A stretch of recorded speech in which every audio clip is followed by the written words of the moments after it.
Hi, today I want to talk about cholesterol.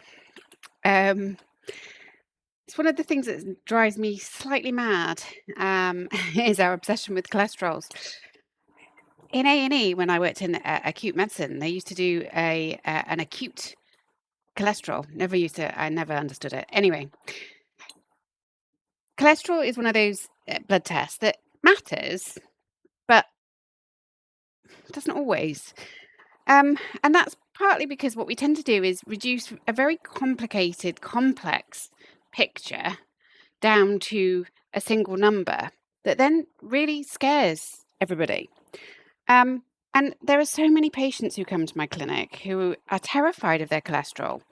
And when you have thyroid hormone issues, it's quite common to have high cholesterol, and they're basically being told often, or that's the implication they come away with, is that they're going to kill themselves because of their cholesterol, because their cholesterol's too high. And there's no sort of discussion around that. There's no sort of, well, what does that mean? What does that high cholesterol mean? What's the context? What's why does it matter that my cholesterol is high? It's just your cholesterol is high and you're going to cause issues with yourself. So for me, what I want to try and do is to try and explain that to you in a way that makes sense. And when I have patients like that, I often send them something called the Q risk. Because essentially, what cholesterol is, or high cholesterol is doing, is increasing your risks of having likelihood of having a heart attack or a stroke. But that risk is part of many, many other risks and a whole pattern. It's risk stratification. So um, let's talk about what cholesterol is first. So cholesterol is not a toxic substance. Your body does not want to get rid of it. In fact, your body makes cholesterol on purpose, literally, every single day. Cholesterol is used to make your hormones. It's used to make vitamin D, which is sort of a bit like a hormone. It's found in every cell membrane in your body. Without cholesterol, you literally would not survive. So the question isn't why does cholesterol exist? It's why does it matter? It also then you need to take into context your risk of future cardiovascular disease. So, a cholesterol level of 7 in one person might be very different to a cholesterol level of 7 in another. And the context around that is looking at the lipid profile. So, what do the triglycerides look like? What does the HDL look like? Are they male? Are they female? Do they smoke? Do they have diabetes? Do they have high blood pressure? It's hot. How old are they? Is there a strong family history? Are they obese? All of those things matter. And what we do with those things as doctors is we put them into a scoring system called cardiovascular risk calculators. And as I said before, there's something called the Q risk. Now, we've currently got Q risk 3. There is apparently about to be a new one called Q risk 4, which is looking a little bit more down into the detail, apparently, of cholesterols and lipids. So at the moment, what the Q risk score does is it takes into account your blood pressure, your ethnicity, whether you smoke, whether you're diabetic, all of those things we've just said, and it gives you a percentage score of your likelihood of having cardiovascular events. And by that, I mean heart attacks and strokes within the next 10 years. So I put mine in to start with, so to give you an idea of what it comes up with.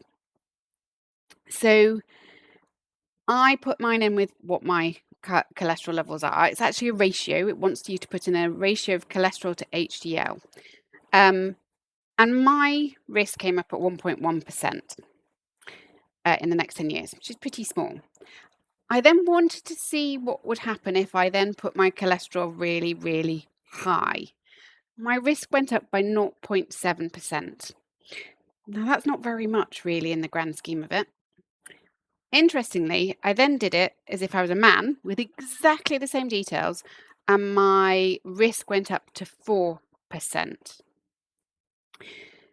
So It's cholesterol is a little part of a big risk stratification.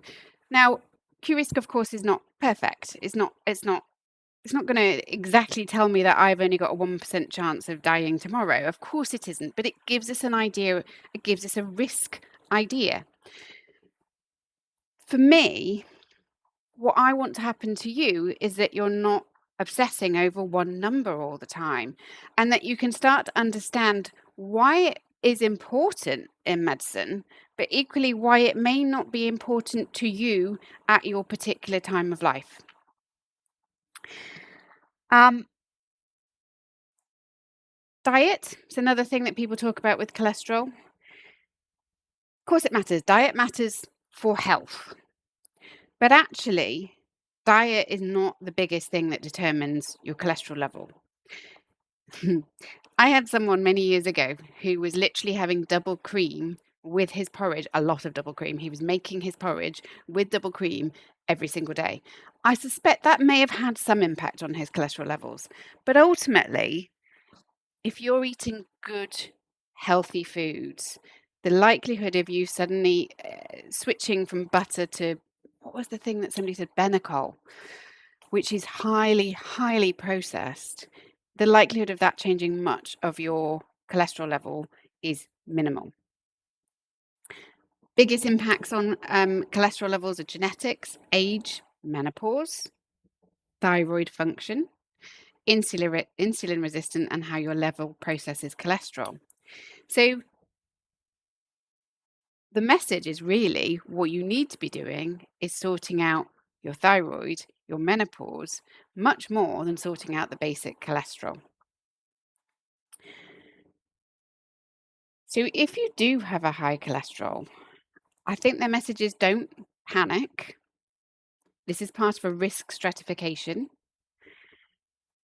Have a look at your diet and see if you're having double cream with your porridge every day. But it may also be worth you looking to see if your thyroid is as optimal as it could be. Are your hormones as optimal as it could be? If they are, then it may be that's just you. And it may be that you would rather take a statin, which are great medicines, don't get me wrong, um, to reduce your risk from 2% down to 1%.